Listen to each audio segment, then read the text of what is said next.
여러 면에서 이재명 정부의 일 중심, 실용주의가 엿보이는데요.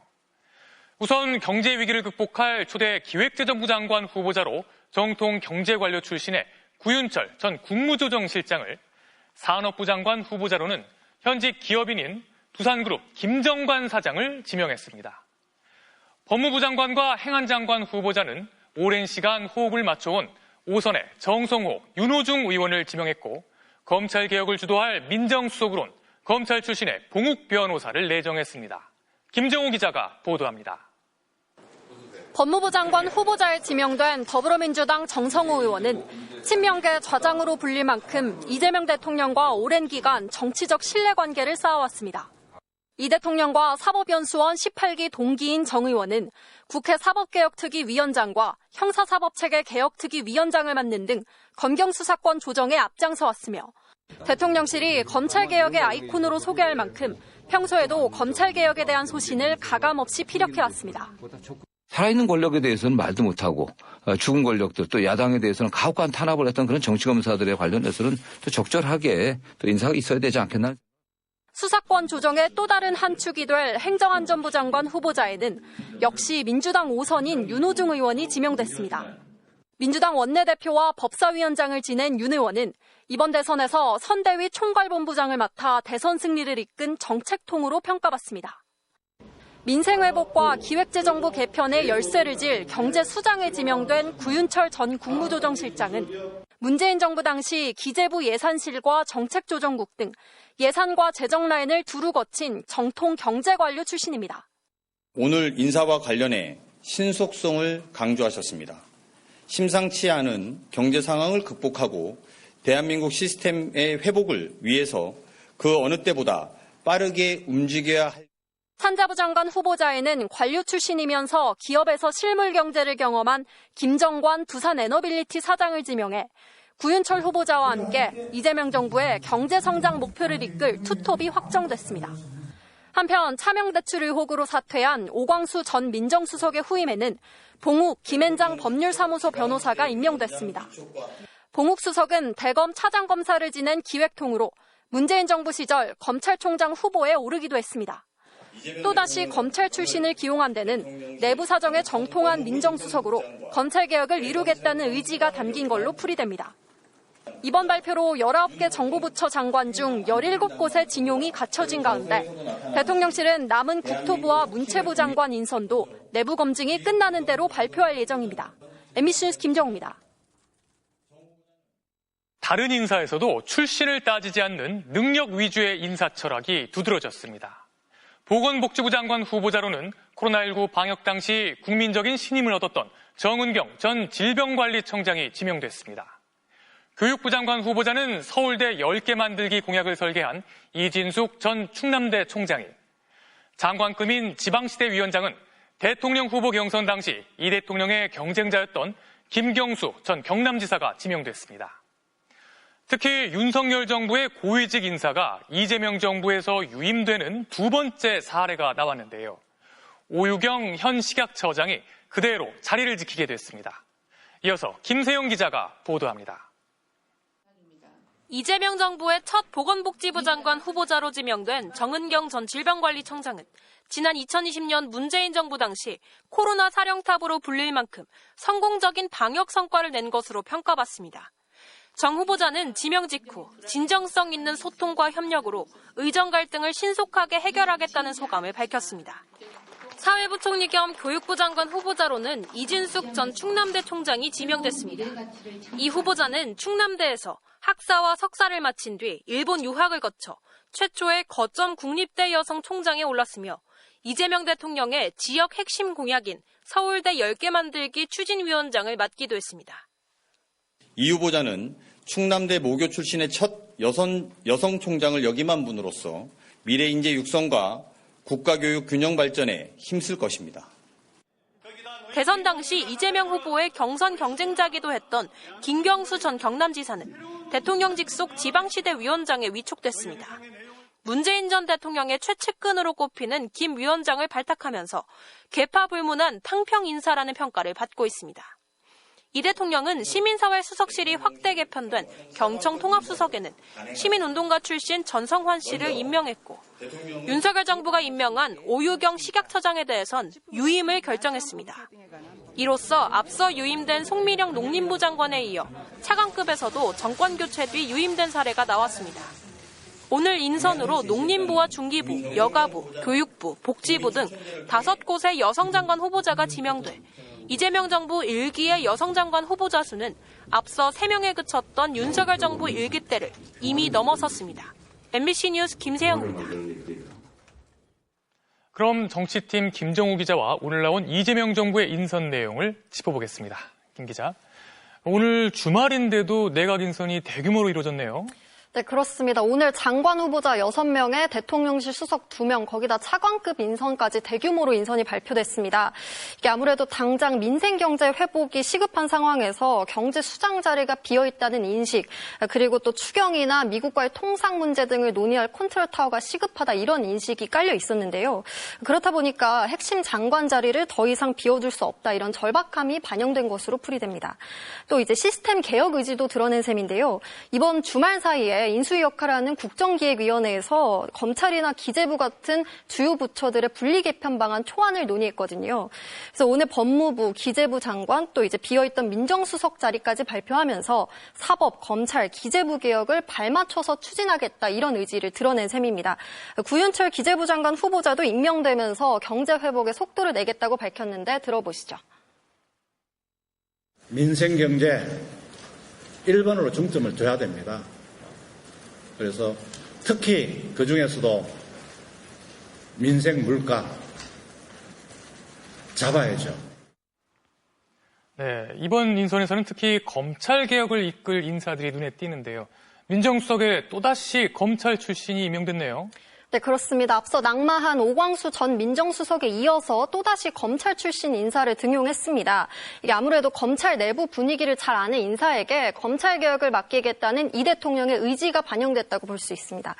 보시면은 법무부 장관 후보자로는 이 대통령과 신뢰관계가 두터운 정성호 의원이 임명이 됐고, 차관에는 이진수 대검찰청 형사부장이 임명됐거든요.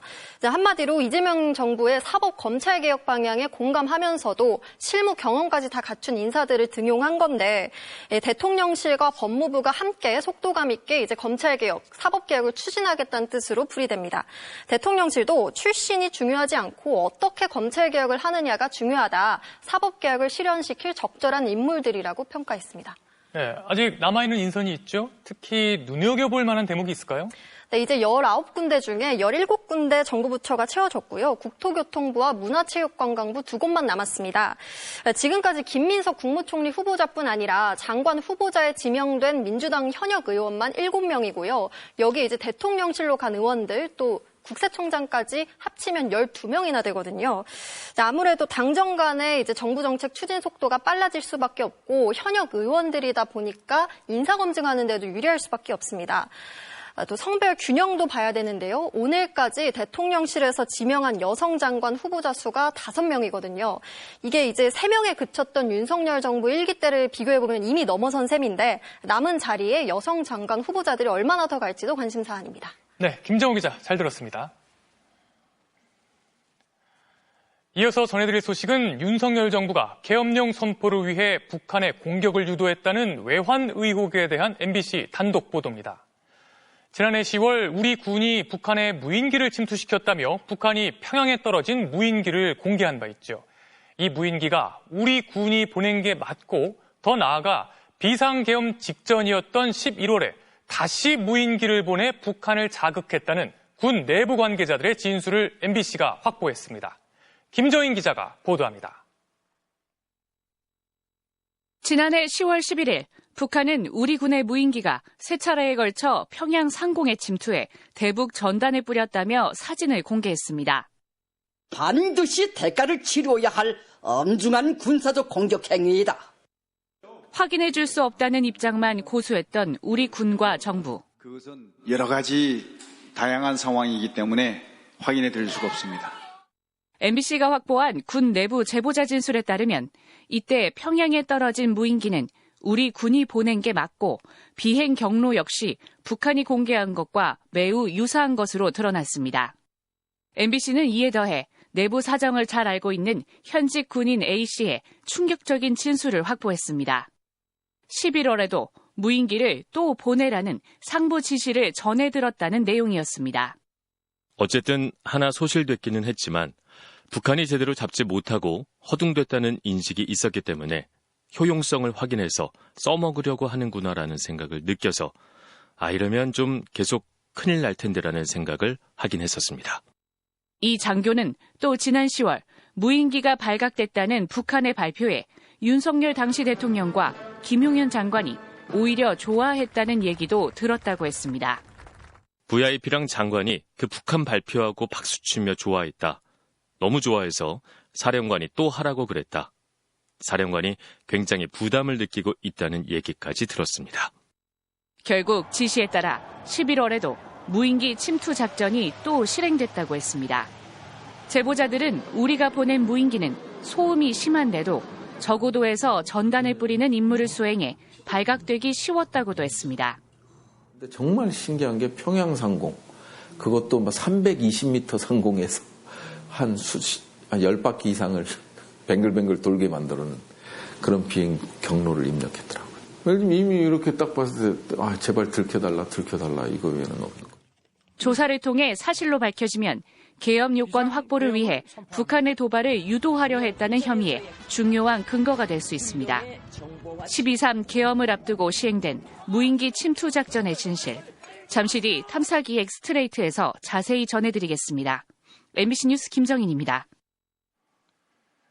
윤석열 정부가 계엄령 선포를 위해 의도적으로 북한의 도발을 유도했다는 의혹은 계속 제기되어 왔지만 지금까지 수사가 제대로 이루어진 적이 없습니다. 이제 이렇게 구체적인 증언이 군 내부에서 나온 만큼 외환 혐의에 대해서도 특검 수사가 본격화될 것으로 보이는데요. 특검은 윤 전 대통령 측에 내일 다시 출석할 것을 통지했지만 윤 전 대통령 측은 목요일 이후로 출석을 미뤄달라고 요청했습니다. 이어서 이준범 기자가 보도합니다. 특검법 수사 대상인 외환 의혹은 윤석열 전 대통령이 계엄 선포 명분을 만들기 위해 북한에 공격을 유도했다는 의혹입니다. 12.3 비상계엄의 비선실세 역할을 한 노상원 전 정보사령관 수첩에서 NLL에서 북에 공격을 유도라는 문구가 발견됐고 군이 북한에 무인기를 보내거나 오물풍선 날린 원점을 타격하려 했다는 의혹도 제기됐지만 아직 실체가 규명되지는 못했습니다. 누구로부터 평양에 무인기 보내는 거 그때 있었잖아요. 그 임무를 누구로부터 받았습니까? 그 사항은 확인해 줄 수가 없습니다. 하지만 평양 무인기 침투와 관련한 추가 정황이 포착되면서 외환 혐의에 대한 수사에도 속도가 붙을 전망입니다. 1차 조사를 끝내자마자 내란 특검팀은 윤 전 대통령 측에 곧바로 하루를 쉬고 내일 다시 나와달라고 통보했습니다. 특검팀은 외환 혐의에 대해 조사할 내용이 방대해 어제 조사에선 기본 정도만 물어봤고 구체적인 부분에 대해선 추가 조사가 필요하다고 설명했습니다. 특검은 또 계엄 선포를 논의한 위헌 위법적인 국무회의와 체포 방해 지시 혐의에 대해서도 조사를 이어갈 방침입니다. 특히 국무회의 참석자 조사에 대해선 상하관계나 지휘관계, 공모관계가 있다며 국무위원들에 대해 비공개 소환 조사를 하겠다는 방침을 밝혔습니다. 특검 관계자는 기존 수사 단계에서 밝혀진 국회 예산 차단, 언론사 단전 단수 문건 전달 혐의 외에도 여러 가지가 더 반영됐다고 말했습니다.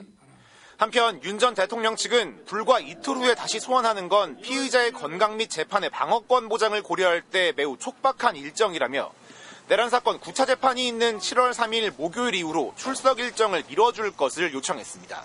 MBC 뉴스 이준범입니다. 어제 특검의 첫 조사에서 윤 전 대통령이 검찰청사에 머문 시간은 15시간에 달했습니다. 하지만 실제로 조사를 받은 시간은 5시간에 불과했는데요.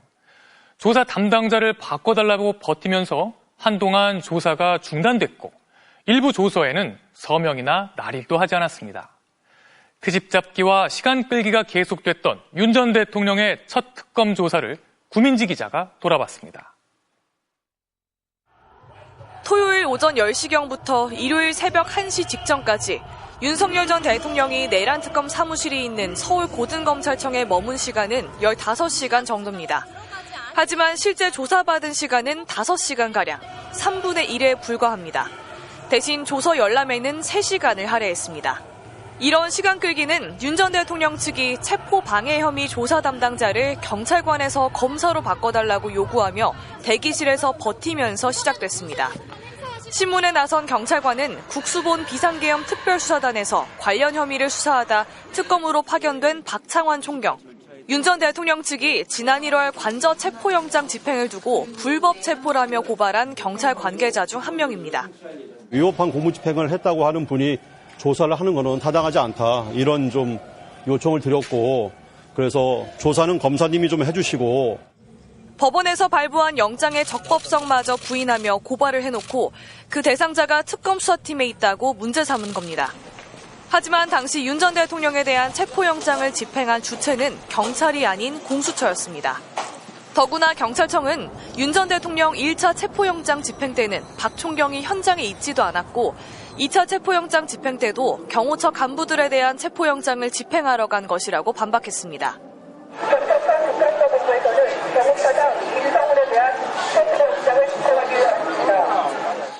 윤 전 대통령 측은 체포방해 혐의 조서에는 서명이나 날인도 하지 않았습니다. 출석 시간 변경, 지하주차장 통로 이용 요구에 이어 조사 담당자 교체 요구까지 조사 절차에 대한 트집 잡기가 계속되는 가운데 특검 측은 체포 방해 혐의 사건에 대해 가장 잘 알고 있는 인물이 박창환 총경이라며 박 총경 배제는 없다는 입장을 전했습니다.